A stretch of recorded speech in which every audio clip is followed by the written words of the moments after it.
उत्तर प्रदेश के मुख्यमंत्री योगी आदित्यनाथ जी, गवर्नर आनंदीबेन, दिल्ली की मुख्यमंत्री रेखा गुप्ता जी,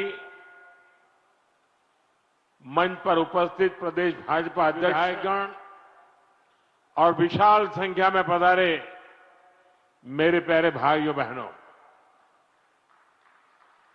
देवभूमि उत्तराखंड की इस पावन धरती पर आप सभी को मेरा प्रणाम। बहुत बड़ी संख्या में आए हुए पूज्य संतगण को भी प्रणाम। उत्तराखंड का प्यारा भूलों, भैबंदों, बावड़ी, भूलियों, शाना बुजुर्गों, आप सबूते नमस्कार। मेरो प्यारो दाजी भाई, दीदी बहनी, आमा बाबा सबई लाई मेरो तरफ देखी ठोक दिन छो। इस कार्यक्रम से टेक्नोलॉजी के जरिए भी दिल्ली, यूपी से अनेक लोग जुड़े हैं। मैं सभी का अभिनंदन करता हूं। सबसे पहले तो मैं आप सबकी क्षमा चाहता हूं। उत्तर प्रदेश और दिल्ली के कार्यक्रम में जुड़े हुए लोगों की भी क्षमा मांगता हूं कि मुझे यहां पहुंचने में 1 घंटे से भी ज्यादा देर हो गई। सब स्थान पर लंबे समय तक आप सबको इंतजार करना पड़ा और कारण यही था, मैं निकला तो समय पर था, लेकिन करीब करीब 12 किलोमीटर का रोड शो काली मंदिर से लेकर के यहां तक, इतना उत्साह, इतना उमंग कि मेरे लिए तेज गति से गाड़ी चलाना मुश्किल हो गया। तो धीरे धीरे लोगों को प्रणाम करते करते, जनता जनार्दन के आशीर्वाद लेते लेते यहां पहुंचने में मुझे 1 घंटे से भी ज्यादा देर हो गई और इसके लिए मैं आपकी क्षमा मांगता हूं। और ऐसी धूप में 12 किलोमीटर ये जन सैलाब, ये उत्तराखंड का प्यार, माताओं बहनों का आशीर्वाद, मैं आज उत्तराखंड से एक नई ऊर्जा लेकर के जाऊंगा, नई प्रेरणा लेकर के जाऊंगा और मैं इसके लिए हर किसी का हृदय से आभार व्यक्त करता हूं। साथियों, आज देश में पर्व त्योहार की उमंग है। विभिन्न विश्वों में नववर्ष का आगमन हुआ है। मैं देशवासियों को बैसाखी, बोहाग बिहू और पुथांडू की शुभकामनाएं देता हूं। साथियों, अगले कुछ ही दिनों में यमुनोत्री, गंगोत्री, बाबा केदारनाथ, बद्रीनाथ धाम की यात्रा भी शुरू होने जा रही है। इस पवित्र समय का देश के कोटि कोटि आस्थावान श्रद्धा भाव से इंतजार करते हैं। मैं पंच बद्री, पंच केदार, पंच प्रयाग और यहां के आराध्य देवों को श्रद्धापूर्वक प्रणाम करता हूं। मैं संतला माता को भी नमन करता हूं। यहां आने से पहले मुझे मां डाट काली के दर्शन करने का सौभाग्य मिला है। देहरादून शहर पर मां डाट काली की बड़ी कृपा है। दिल्ली देहरादून इकोनॉमिक कॉरिडोर के इतने बड़े प्रोजेक्ट्स को पूरा करने में माता डाट काली का आशीर्वाद बहुत बड़ी शक्ति रहा है। साथियों, उत्तराखंड राज्य अपनी स्थापना के 25 वर्ष पूरा करने के साथ ही 26वें वर्ष में प्रवेश कर चुका है।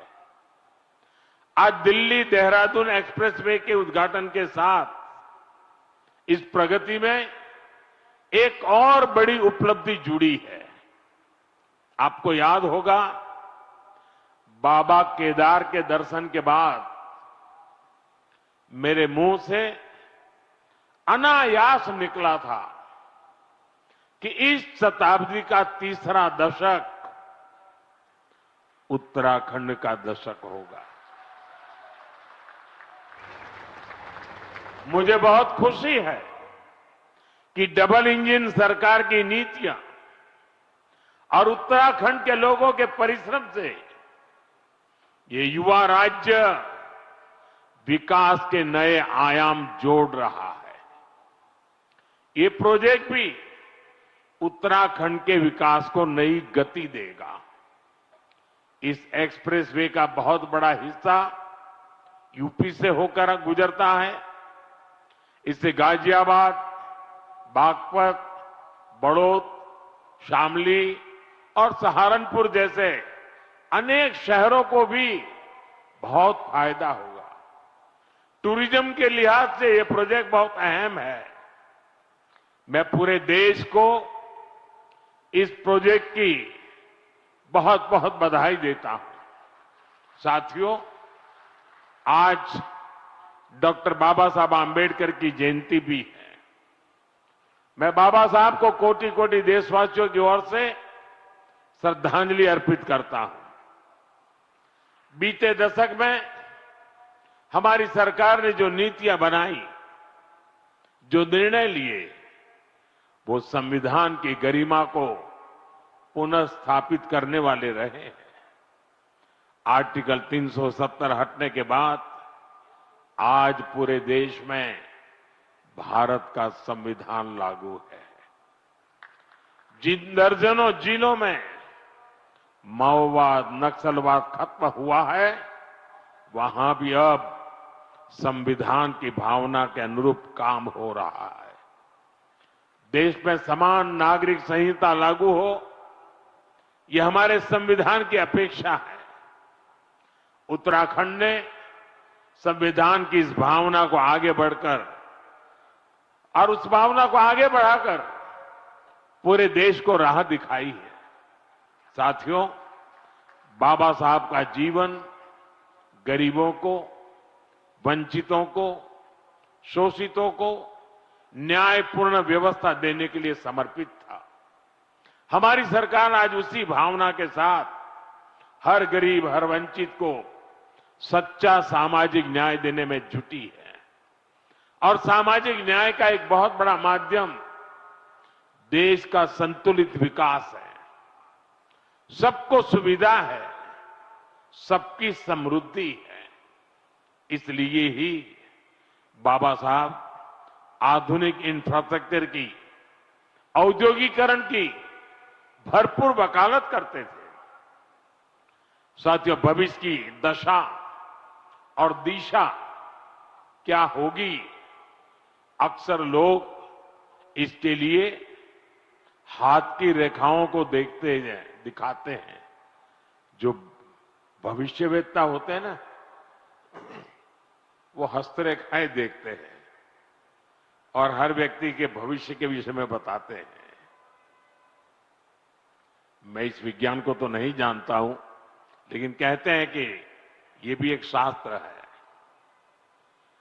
अब ये तो हो गई व्यक्ति के भाग्य की, जो उसके हाथ में रेखाएं हैं, उसकी बात। लेकिन मैं अगर इसी संदर्भ को राष्ट्र जीवन से जोड़ करके देखूं, तो राष्ट्र की भाग्य रेखाएं कौन सी होती है? राष्ट्र की भाग्य रेखाएं ये हमारी सड़कें होती हैं, हमारे हाईवे होते हैं, हमारे एक्सप्रेस वे होते हैं, एयरवे, रेलवे, वाटरवे, ये हमारे राष्ट्र की भाग्य रेखाएं होती है। और बीते एक दशक से हमारा देश विकसित भारत बनाने के लिए विकास की ऐसी ही भाग्य रेखाओं के निर्माण में जुटा हुआ है। ये विकास की भाग्य रेखाएं सिर्फ आज की सुविधाएं नहीं है, ये आने वाली पीढ़ियों की समृद्धि की गारंटी है। और ये मोदी की भी गारंटी है। बीते दशक से हमारी सरकार राष्ट्र के इन विकास रेखाओं पर अभूतपूर्व निवेश कर रही है। मैं आपको एक आंकड़ा देता हूं। अभी नितिन जी ने बहुत सारे आंकड़े सिर्फ उत्तराखंड से संबंधित बताए आपको। देखिए, साल 2014 तक ऐसे इंफ्रास्ट्रक्चर के लिए साल में पूरे देश में 2 लाख करोड़ रुपए भी खर्च नहीं होते थे। ये मैं पूरे हिंदुस्तान की बात बताता हूं। 2 लाख करोड़ भी नहीं होते थे। आज ये 6 गुना अधिक 12 लाख करोड़ रुपए से भी ज्यादा हो चुका है। यहां उत्तराखंड में ही 2.25 लाख करोड़ रुपए से अधिक के इंफ्रास्ट्रक्चर प्रोजेक्ट पर काम जारी है। 2014 के पहले पूरे देश के लिए 2 लाख करोड़, आज अकेले उत्तराखंड के लिए 2.25 लाख करोड़ रुपया। कभी उत्तराखंड के गांव में सड़क के इंतजार में पीढ़ियां बदल जाती थी। आज डबल इंजन सरकार के प्रयासों से अब सड़क गांव तक पहुंच रही है। जो गांव पहले वीरान पड़ गए थे वो फिर से जीवंत हो रहे हैं। 4 धाम महामार्ग परियोजना हो, रेल परियोजनाओं का विस्तार हो, केदारनाथ और हेमकुंड साहिब रोपवे हो, विकास की ये रेखाएं इस क्षेत्र के कोने कोने में जीवन की भी भाग्य रेखाएं बन रही है। साथियों, 21वीं सदी का भारत आज जिस स्पीड और जिस स्केल पर काम कर रहा है उसकी पूरी दुनिया चर्चा कर रही है। मैं आपको उत्तराखंड, पश्चिमी यूपी और दिल्ली का ही उदाहरण देता हूं। कुछ सप्ताह पहले ही दिल्ली मेट्रो का विस्तार हुआ, मेरठ में मेट्रो सेवा की शुरुआत हुई, दिल्ली मेरठ नमो भारत रेल देश को समर्पित की गई, नोएडा इंटरनेशनल एयरपोर्ट की शुरुआत हुई, हवाई जहाजों के लिए एमआरओ फैसिलिटी पर काम शुरू हुआ और आज देहरादून दिल्ली एक्सप्रेसवे शुरू हो रहा है। साथियों, इतने छोटे से रीजन में ये सब इतने कम समय में हो रहा है। कल्पना कीजिए देश में कितने बड़े पैमाने पर इंफ्रास्ट्रक्चर बन रहा है। और इसलिए मैं कहता हूं 21वीं सदी का भारत आधुनिक इंफ्रास्ट्रक्चर के जिस नए युग में प्रवेश कर रहा है वो अभूतपूर्व है, अकल्पनीय है। साथियों, आज भारत के अलग अलग हिस्सों को जोड़ने वाले अनेक इकोनॉमिक कॉरिडोर्स उस पर काम चल रहा है। जैसे Delhi Mumbai industrial corridor, Bengaluru Mumbai industrial corridor, east coast economic corridor, Amritsar Kolkata industrial corridor, ऐसे बहुत से इकोनॉमिक कॉरिडोर देश में बनाए जा रहे हैं। इकोनॉमिक कॉरिडोर प्रगति के नए द्वार है, गेटवे हैं, डोर है और इनसे उम्मीदों की डोर भी जुड़ी हुई है। इकोनॉमिक कॉरिडोर सड़क के अलावा नए नए व्यापार कारोबार का मार्ग बनाते हैं। फैक्ट्रियों के लिए, गोदामों के लिए पूरा नेटवर्क, उसका आधार तैयार करते हैं। साथियों, देहरादून दिल्ली इकोनॉमिक कॉरिडोर से भी इस पूरे क्षेत्र का कायाकल्प होने जा रहा है।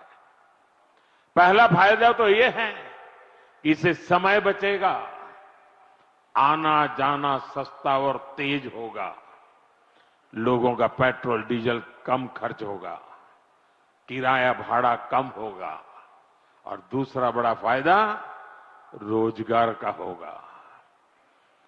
अब इसके निर्माण में 12,000 करोड़ रुपए खर्च हुए तो हजारों श्रमिकों को काम मिला है। साथ ही जो इंजीनियर है, अन्य स्किल्ड वर्कफोर्स है, ट्रांसपोर्ट है, उससे जुड़े साथी हैं, उनको भी बहुत बड़ी मात्रा में काम मिला है। किसानों और पशुपालकों की उपज भी अब तेज गति से बड़ी मंडियां और बड़े बाजारों तक पहुंचेगी। साथियों, इस शानदार एक्सप्रेसवे से उत्तराखंड के टूरिज्म को बहुत ही बड़ा फायदा देगा। देहरादून, हरिद्वार, ऋषिकेश, मसूरी और 4 धाम यात्रा के लिए ये सबसे प्रमुख मार्ग बनेगा। और हम सभी जानते हैं, जब टूरिज्म का विकास होता है तो हर कोई कुछ न कुछ कमाता है। होटल हो, ढाबे वाले हो, टैक्सी हो, ऑटो हो, होम स्टे हो, सबको इसका फायदा होता है। साथियों, मुझे खुशी है कि आज Uttarakhand winter tourism, winter sports और मेड इन इंडिया शादी के लिए बहुत बेहतरीन डेस्टिनेशन बनता जा रहा है।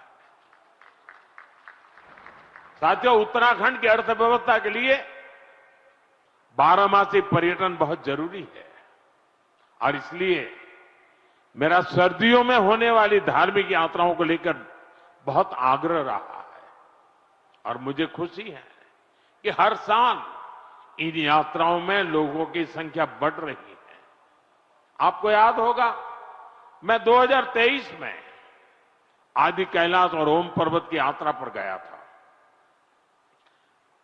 पहले बहुत जाता था, बीच में बिल्कुल जा नहीं पाया, कई वर्षों के बाद मैं गया और मुझे मुख्यमंत्री जी बता रहे थे, गवर्नर साहब बीच में आए, वो भी बता रहे थे कि 2023 में मैं वहां गया और उसके बाद बहुत बड़ी संख्या में श्रद्धालु वहां जा रहे हैं। पहले वहां कुछ 100 लोग ही सर्दियों में यात्रा के लिए जाते थे। साल 2025 में करीब करीब 40,000 से अधिक लोगों ने इन पवित्र स्थानों की यात्रा की। कभी 1,000 नहीं होते थे, अगर 40,000 पहुंचते हैं तो यहां के लोगों की रोजी रोटी की कितनी बड़ी ताकत आ जाती है। इसी तरह 2024 में शीतकालीन 4 धाम यात्रा में करीब 80,000 श्रद्धालु आए थे। 2025 में यह संख्या 1.5 लाख पार कर चुकी है। साथियों, हम ऐसा विकसित भारत बनाने में जुटे हैं जहां प्रगति भी हो, प्रकृति भी हो और संस्कृति भी हो।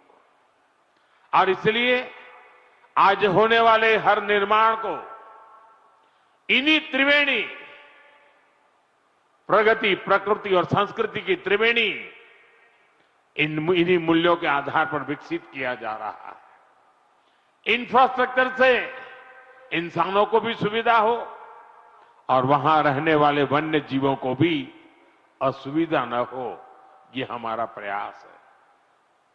और इसलिए ही इस एक्सप्रेसवे पर करीब 12 किलोमीटर लंबा एलिवेटेड वाइल्ड लाइफ कॉरिडोर भी बनाया गया है। हाथियों को भी असुविधा न हो, इसका भी ध्यान रखा गया है। वैसे साथियों, मैं आज देश भर के सभी पर्यटकों और तीर्थयात्रियों से भी एक आग्रह करना चाहता हूं। हमारे पहाड़, ये वन क्षेत्र, ये देवभूमि की धरोहर, ये बहुत ही पवित्र स्थान है। ऐसे स्थानों को साफ सुथरा रखना ये हम सभी का कर्तव्य है, यहां रहने वालों का भी और यात्री के रूप में आने वालों का भी। इन इलाकों में प्लास्टिक की बोतलें, कूड़े कचरे का ढेर ये देवभूमि की पवित्रता को ठेस पहुंचाता है। इसलिए बहुत आवश्यक है कि हम देवभूमि के इन स्थलों को, हमारे इन तीर्थ स्थलों को स्वच्छ रखें, सुंदर रखें। साथियों, अगले वर्ष हरिद्वार में कुंभ का भी आयोजन होना है। हमें आस्था के संगम को दिव्य, भव्य और स्वच्छ बनाने में कोई कोर कसर बाकी नहीं छोड़नी है। साथियों, उत्तराखंड में नंदा देवी राज जात यात्रा भी होती है। ये आस्था का उत्सव तो है ही, ये हमारी सांस्कृतिक चेतना का भी जीवंत उदाहरण है, जहां मां नंदा को बेटी मानकर पूरे सम्मान के साथ विदा किया जाता है। इस यात्रा में बहनों बेटियों की भागीदारी इसे विशेष बनाती है। मैं मां नंदा को प्रणाम करते हुए देश भर की बहनों बेटियों को भी विशेष संदेश देना चाहता हूं। विकसित भारत के निर्माण में आपकी बहुत बड़ी भूमिका है। इस देश की बेटियों की, इस देश की माताओं की, बहनों की बहुत बड़ी भूमिका मैं देख रहा हूं। और बहनों बेटियों की सुविधा, सुरक्षा और लोकतंत्र में भागीदारी, ये डबल इंजन सरकार की बहुत बड़ी प्राथमिकता है। आप अभी देख रहे हैं कि दुनिया में कितना बड़ा संकट आया है। इसे दुनिया के विकसित देशों में भी कितना हाहाकार मचा है। ऐसी मुश्किल हालत में भी सरकार का निरंतर प्रयास है कि हमारी बहनों को कम से कम परेशानी हो। साथियों, बहनों बेटियों की भागीदारी का एक और महत्वपूर्ण पड़ाव अब देश के सामने है। 4 दशकों के इंतजार के बाद संसद ने नारी शक्ति वंदन अधिनियम पारित किया था।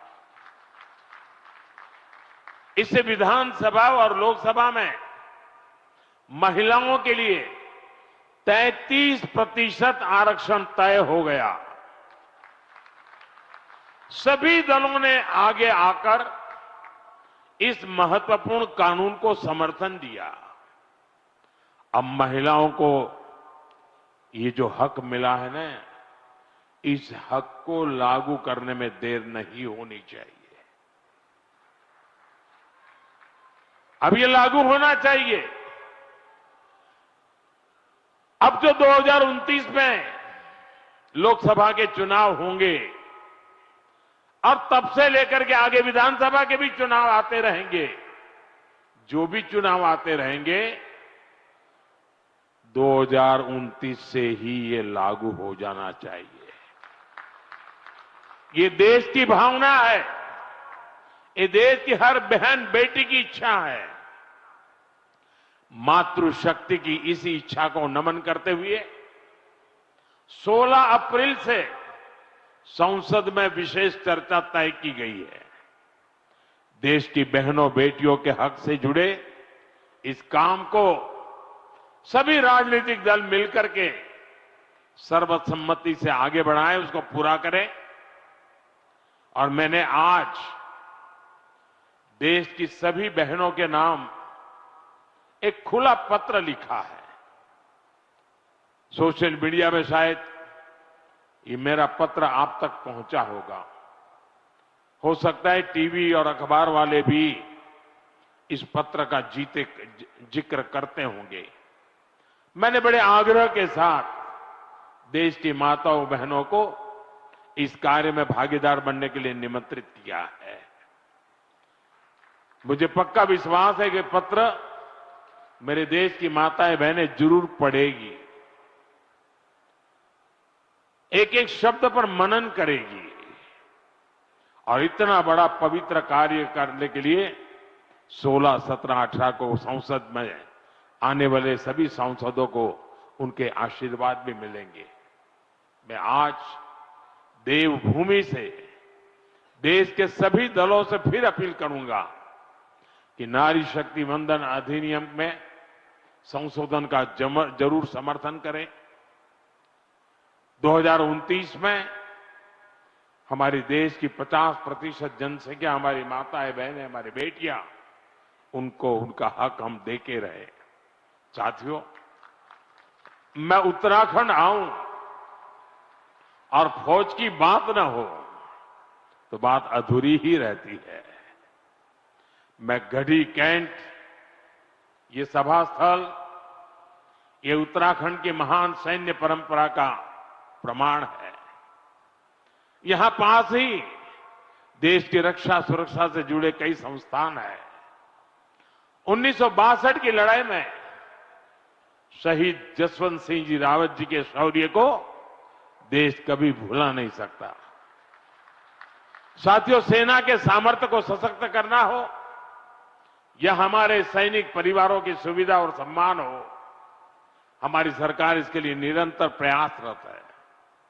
वन रैंक वन पेंशन के माध्यम से हमारी सरकार ने अब तक करीब 1.25 लाख करोड़ रुपए पूर्व फौजियों को उनके खाते में जमा कर दिए हैं। उत्तराखंड के भी हजारों परिवारों को इसका लाभ मिला है। इसके अलावा इस वर्ष पूर्व फौजियों के लिए हेल्थ स्कीम का बजट भी 36% बढ़ाया गया है। 70 वर्ष और इससे अधिक के एक्स सर्विसमैन के लिए दवाइयों की डोर स्टेप होम डिलीवरी भी शुरू की गई है। पूर्व फौजियों के बच्चों की एजुकेशन ग्रांट भी डबल की गई है और बेटियों के विवाह के लिए जो सहायता मिलती है उसको भी 50